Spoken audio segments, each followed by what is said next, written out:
Puente FM. Un proyecto social con forma de radio.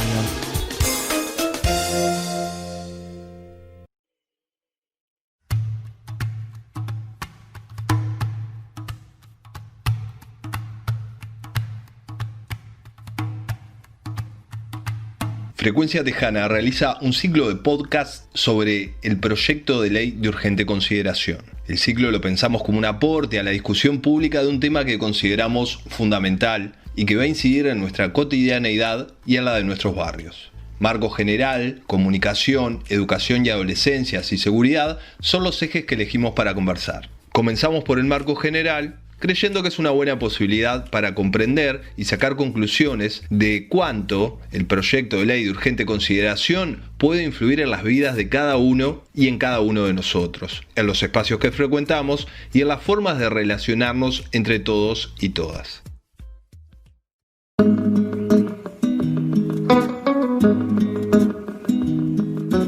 Frecuencia Tejana, ciclo especial sobre la ley de urgente consideración.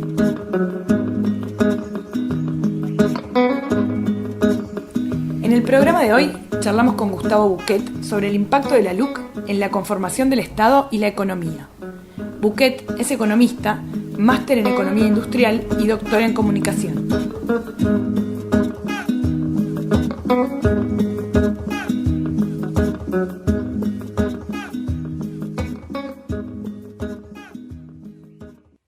Entrevista a Gustavo Buquet.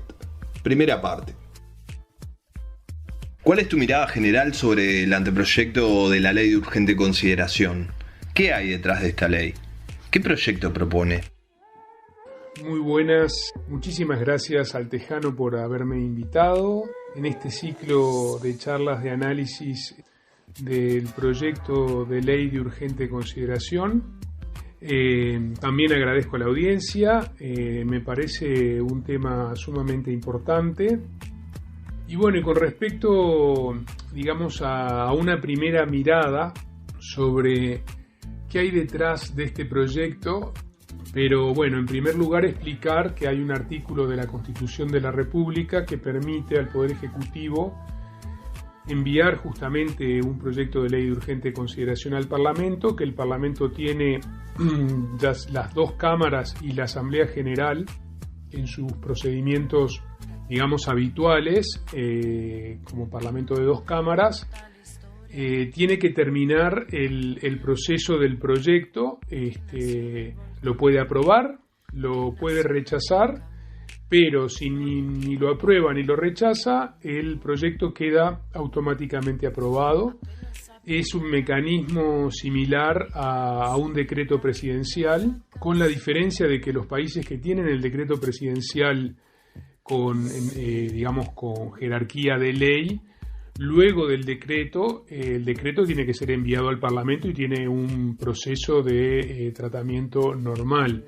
En este caso, no sé si se apreció, el punto clave es que el proyecto, de no ser considerado o que no haya acuerdo en el Parlamento y no es aprobado, el proyecto queda automáticamente aprobado. Es la única opción que puede pasar eso. Por ejemplo, en un argumento utilizado por el gobierno para decir que es casi un mecanismo normal, ponen como ejemplo la ley de presupuesto, que también, o las rendiciones de cuenta, que también tienen 90 días para ser tratadas, y que además en las rendiciones de cuentas, como ustedes saben, además de la propia rendición de cuentas estrictamente de los números, también se ponen muchas veces muchos artículos que poco tienen que ver con la rendición de cuentas, esa es la verdad, y también tienen que ser aprobados en 90 días.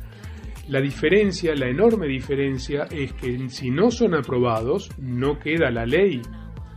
O sea, si el Parlamento no se pone de acuerdo, una mayoría, para aprobar o la ley de presupuesto stricto sensu, o esos artículos que a veces poco tienen que ver con la ley de presupuesto, por ejemplo, un artículo que modifica una ley sobre el Código del Proceso Penal, por decir algo, si no se aprueba, ese artículo no queda aprobado, como sería el caso de la ley de urgente consideración. O sea, esto primero es el mecanismo constitucional. En segundo lugar, digamos que este mecanismo, hasta ahora, históricamente, si bien ha sido utilizado, no ha sido un mecanismo abusado, maltratado. Digamos que ha sido utilizado para cosas muy concretas, por ejemplo, haber creado, el Ministerio de Desarrollo Social en el primer gobierno del Frente Amplio,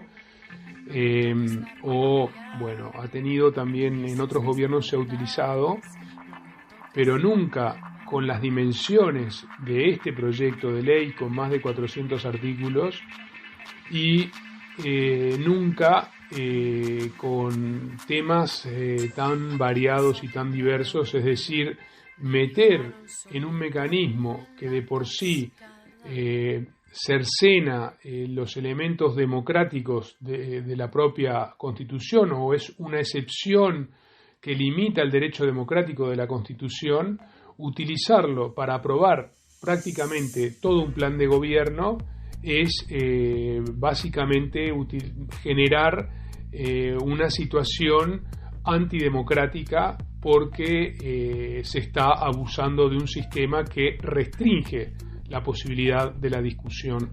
El tercer punto es que en realidad que lo que conocemos es un borrador de un proyecto de ley de urgente consideración. O sea, no conocemos el proyecto de ley de urgente consideración. Entonces, yo particularmente me voy a referir al borrador del proyecto. Porque una vez que se presentó el borrador, y ya, si la memoria no me engaña, hace por lo menos un par de meses, si bien se presentó este borrador, inmediatamente que fue conocido y discutido por la opinión pública, fue discutido al interior de los partidos que integran la coalición de gobierno, y públicamente, incluso con algunos temas concretos, se expresaron diferencias importantes con respecto a ese borrador que había presentado el actual presidente de la República, Luis Lacalle Pou. Lo que pasa que, en mi opinión, también está que más allá de las modificaciones que puedan incorporar los distintos sectores que forman la coalición, lo que es importante concebir es, digamos, el proyecto que tiene en mente el presidente de la República y sus sectores más cercanos con respecto a qué hacer con el Uruguay. Este es otro punto. Otro punto que hoy no se puede dejar pasar con respecto a este tema es la situación de crisis sanitaria que está viviendo el mundo y también el Uruguay. Y por lo tanto, en esta situación de cuarentena genera, digamos, una situación de gran incertidumbre en relación a la planificación política relativo a lo que va a ser este proyecto de ley de urgente consideración. Hoy la gente está en cuarentena y, por lo tanto, en caso de que el proyecto se enviara al Parlamento, no tiene capacidad de movilizarse a los efectos, por ejemplo, de conseguir firmas en un plazo determinado para promover un referéndum que elimine al menos alguno de los artículos o los artículos más flagrantes violatorios de derechos consagrados a nivel constitucional, pero también de elementos que modifican sustantivamente la estructura, o que podrían modificar sustantivamente la estructura actual económica del Uruguay. Decía hoy que es lunes 6 de abril, el sábado 4 de abril, el actual ministro del Interior, el doctor Larrañaga, declaró que es muy importante enviar de manera expeditiva el proyecto de ley de urgente consideración. Entonces, realmente esto genera una situación de división en el momento en que el país necesita unidad para afrontar una crisis que al menos Uruguay no había tenido en muchísimas décadas, y por lo tanto es esa actitud, que espero que no sea seguida por el gobierno, es prácticamente una provocación. Es decir, en un momento en donde la gente no puede salir a manifestar su opinión en relación, no hay derecho a reunión, los sindicatos no pueden hacer huelga, no hay posibilidades, no están los derechos constitucionales garantizados para que se pueda trabajar en contra de un proyecto de estas características, prácticamente podría ser comparable a una especie de ruptura de pacto democrático que viven hoy los partidos políticos y las instituciones en el Uruguay. Planteás una relación constante en la propuesta entre un modelo neoliberal y un Estado represivo. ¿En dónde y cómo se manifiesta esta relación? El análisis que yo he hecho de este proyecto se centra en dos bloques de artículos. O sea, por ejemplo, yo en la perspectiva que trabajé el proyecto de ley no profundicé en relación a la educación, o no profundicé en relación a la vivienda, o no profundicé en relación a los cambios en el Código de Proceso Penal. ¿Esto por qué? ¿Porque no sean importantes estos cambios? No, en absoluto, porque me pareció que esos cambios estaban siendo tratados por personas, especializadas en la materia, por los sindicatos de los sectores, y por lo tanto no era, un aporte particular desde mi perspectiva. O sea, yo lo que me planteé es trabajar el proyecto desde su concepción económica y su concepción represiva. No porque, yo soy economista, no es que sea especialista en represión, pero tampoco hay que ser especialista en los modelos de utilización de los aparatos represivos del Estado para ver que la implementación de un proyecto determinado que cercena derechos de las personas sociales y económicos tiene que ir acompañado de un conjunto de medidas que permitan reprimir manifestaciones populares que puedan salir en defensa de esos derechos ya conquistados. Bueno, esta es una pregunta concreta que se me hace, ¿no? Un modelo liberal y un Estado represivo. ¿En dónde y cómo se manifiesta esta relación? Primero, vamos a plantear que esta relación no es una cuestión exclusivamente de la LUC, sino que son elementos sustantivos que hacen a la conformación de los estados autoritarios en la historia de América Latina. Es decir, siempre que hubo un estado autoritario en América Latina, con las características de una dictadura que no sea,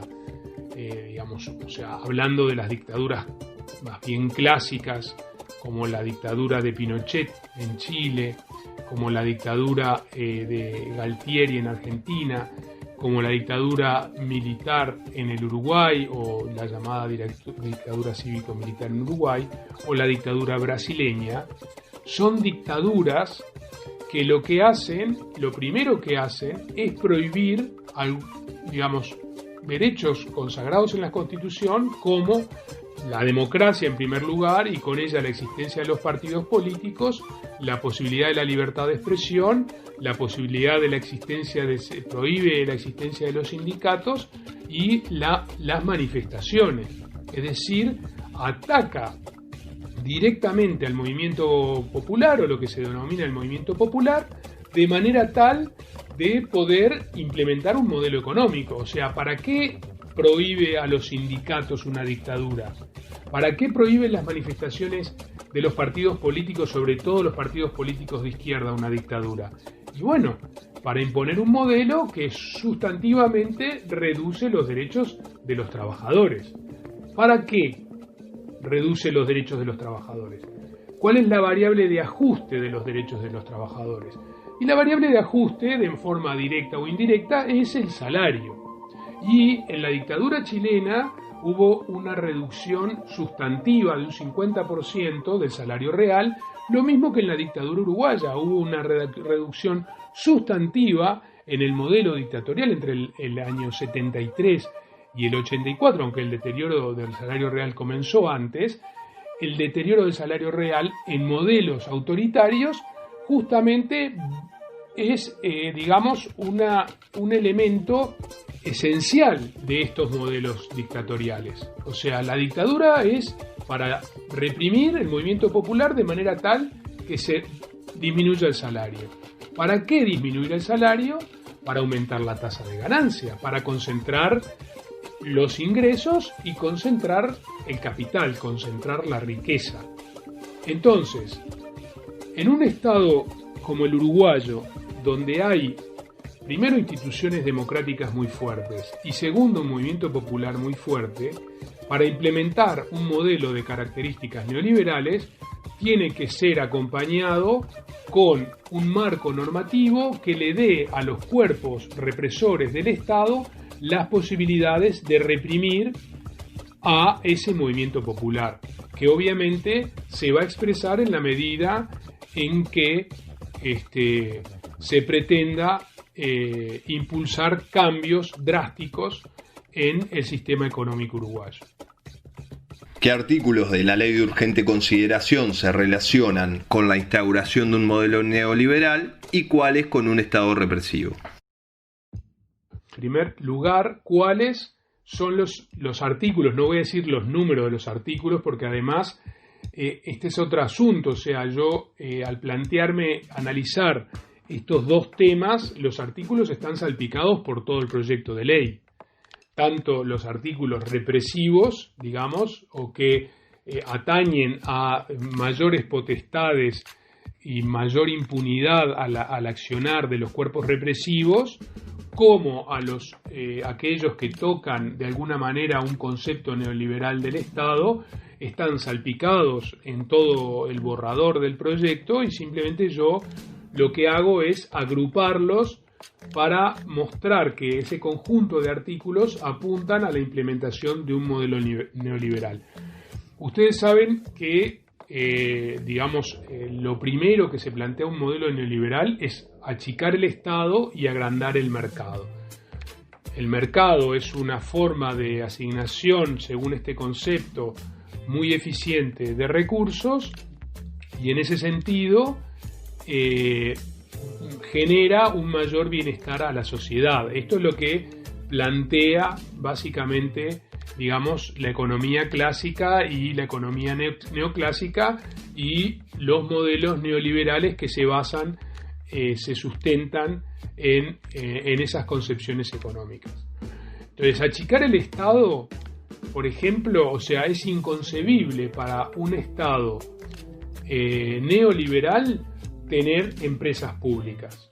Y el Estado uruguayo tiene un conjunto de empresas públicas que como tal le dan mayor poder de autonomía, mayor poder de desarrollo estratégico, es decir, puede utilizar a sus empresas para plantearse objetivos de crecimiento y desarrollo estratégico, de incorporación de tecnología, de acuerdos con la universidad para desarrollar investigaciones que le permitan generar mayor valor agregado y básicamente la naturaleza de que el Estado tenga empresas públicas tiene que ver con ese papel que cumplen en el Estado. Por supuesto que tiene otros papeles muy importantes, otros objetivos importantes como brindar las posibilidades de la universalidad de las prestaciones de los servicios, ¿no? Y todas las empresas públicas uruguayas cumplen con esa universalidad. Basta ver el aporte, por ejemplo, de la empresa de telecomunicaciones Antel en el soporte que le da en Internet al plan Ceibal o a las escuelas primarias o a las plazas públicas, por poner un ejemplo, o cómo llega ANCAP con el mismo precio desde Montevideo hasta los departamentos más al norte y más alejados del país, o cómo el establecimiento rural paga una factura igual que la que paga un ciudadano en Montevideo. Es decir, tienen una función social y tienen una función económica. Bueno, el proyecto de ley de urgente, el borrador que planteó el actual presidente, plantea dos cosas importantes en relación a las empresas públicas. En primer lugar, plantea la privatización, el artículo está planteado como la libre importación de combustible. Eso rápidamente llevaría a la asociación de ANCAP con una empresa multinacional, o a la venta, la privatización de ANCAP, o directamente a su quiebre. Por razones muy sencillas, porque no cualquiera puede importar combustible, sería una empresa multinacional. Esa empresa multinacional tendría ventajas muy claras con respecto a ANCAP y podría rápidamente generarle grandes dificultades de funcionamiento.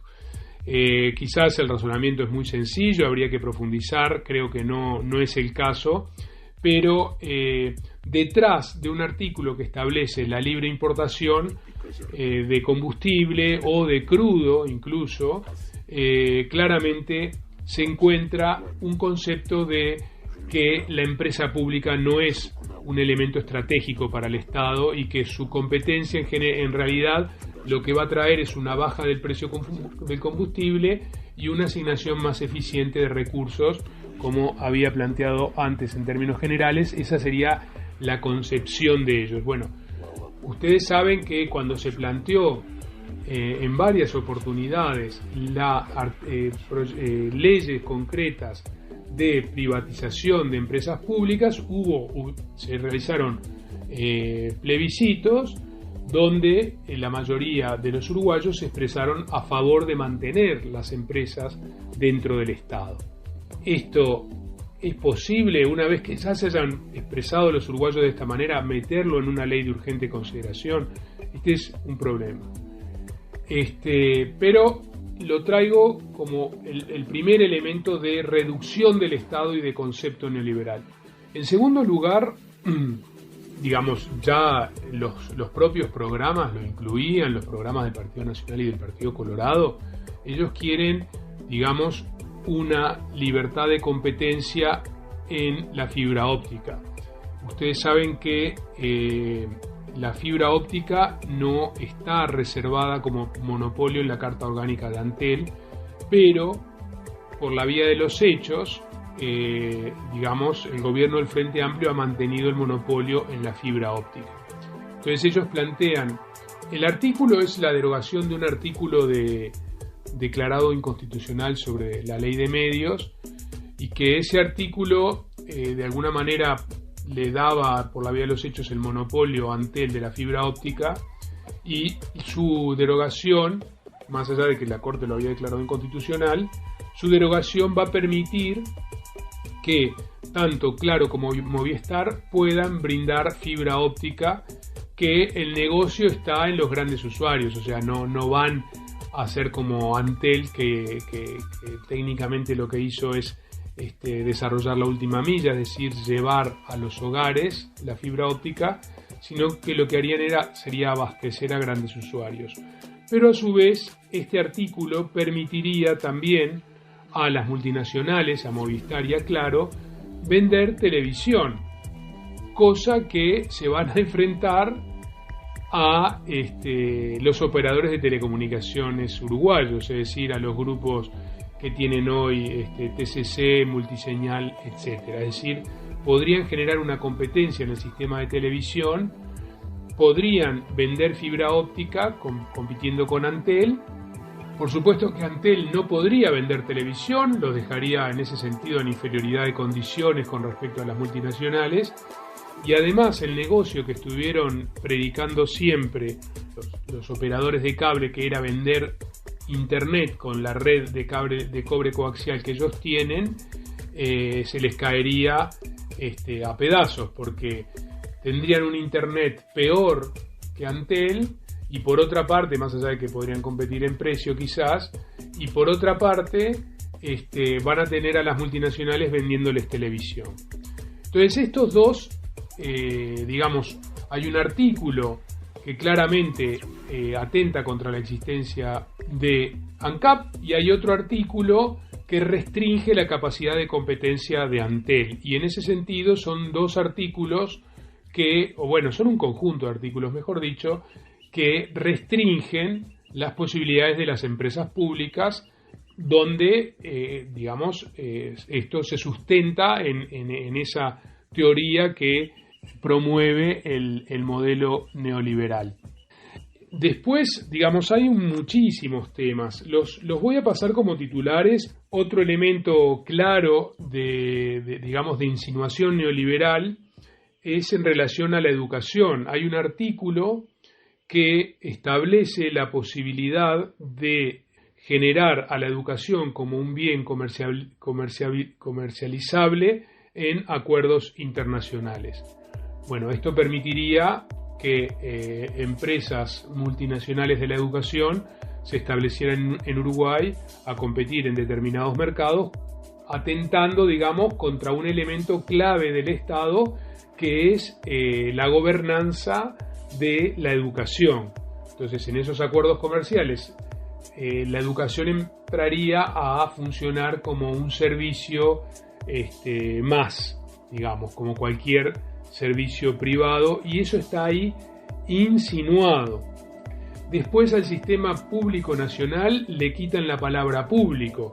Es más bien, en relación a la educación, ¿no? Es más bien hay una cuestión, un acto simbólico, porque además ellos integran a los representantes de la educación privada en el organismo nacional de educación, y naturalmente le están dando como una mayor importancia a la educación privada que lo que se le daba antes, cosa que de alguna manera también va a ese mismo sentido.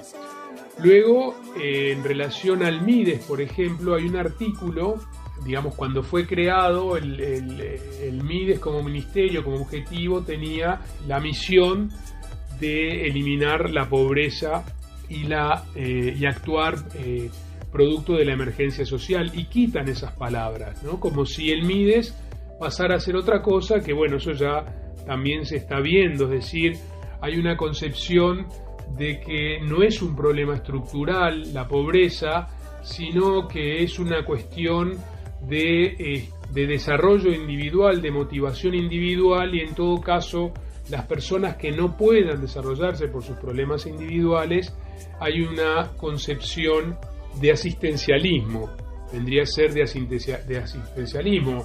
Es claro con respecto a la cuenta que se creó en relación al coronavirus, o sea, la política para llevar adelante, para implementar en esta crisis sanitaria, es una responsabilidad enorme del Estado. ¿Qué hicieron? Crearon una cuenta como si fuera, la ironía, como si el Estado fuera la Teletón. O sea, a ver quién dona a la cuenta del Estado. Y no es así. Entonces el MIDES, volviendo al MIDES, este ejercicio asistencialista de las políticas públicas dirigidas a la inclusión y a la eliminación de la pobreza, son tratadas como asistencialismo. Tiene también una mención a la inclusión financiera. Es una cosa que, estando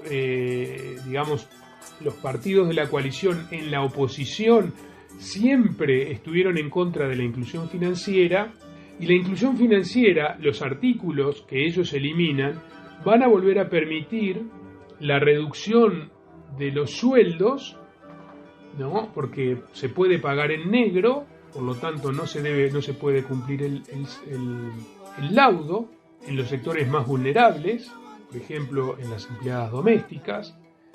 Luego hay claramente una incitación a eludir los aportes a la previsión social, porque si los sueldos, no hay un registro de los sueldos a nivel financiero, entonces las personas van a poder aportar, los patrones van a poder aportar lo que, digamos, no necesariamente por lo que es el sueldo, o quizás ni siquiera aportar.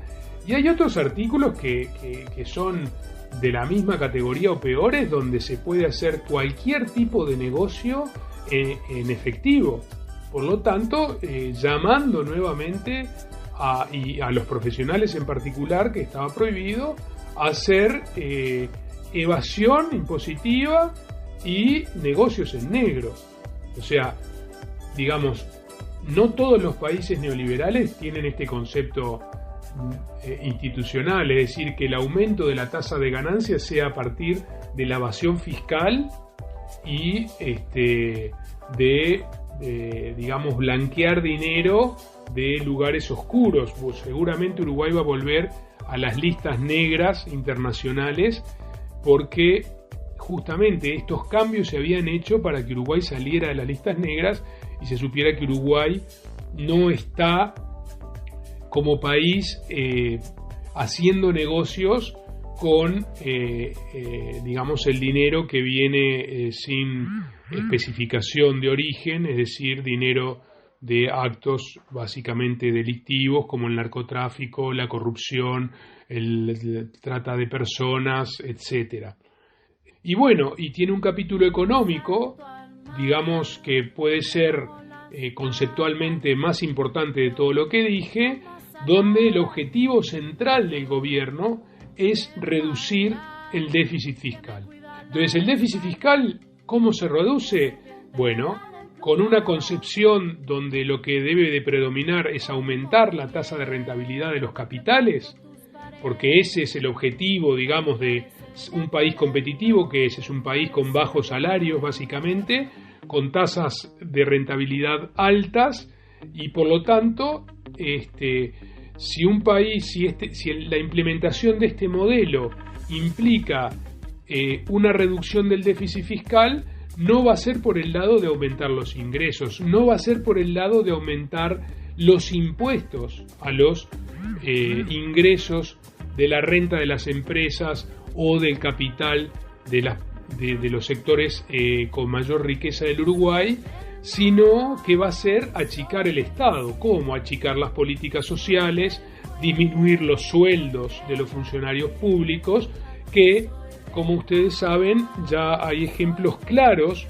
digamos, de esta política que aparentemente es para contribuir un fondo, pero que también hay en esta ley que se acaba de aprobar, también hay como una disminución, digamos, de la calidad del trabajo a nivel social de los funcionarios públicos, una división entre funcionario público, funcionario privado, y claramente una señal de debilitamiento de lo que es el funcionario público, de lo que son sus sueldos, y por lo tanto es una forma por la cual van a atacar el déficit fiscal. Por supuesto, hagamos un paréntesis, estas políticas no han podido ser aplicadas, ni siquiera han podido ser, ni han podido comenzar a aplicarse por la crisis sanitaria. Estamos en una discusión de otras características. O sea, este modelo ellos siguen ideológicamente intentando impulsarlo con señales concretas, pero naturalmente no han podido desplegarlo por la situación de la crisis sanitaria. Pero bueno, la especificación de la disminución de un 3% del PIB, que aproximadamente son 1.500 millones de dólares, es un elemento importante que ellos se van a plantear poder llevar adelante. Hasta aquí la primera parte de la entrevista a Gustavo Bouquet. El próximo miércoles, 18:30 horas por el Puente FM, escucharemos la segunda parte. Frecuencia Tejana, programa especial Anteproyecto de Ley de Urgente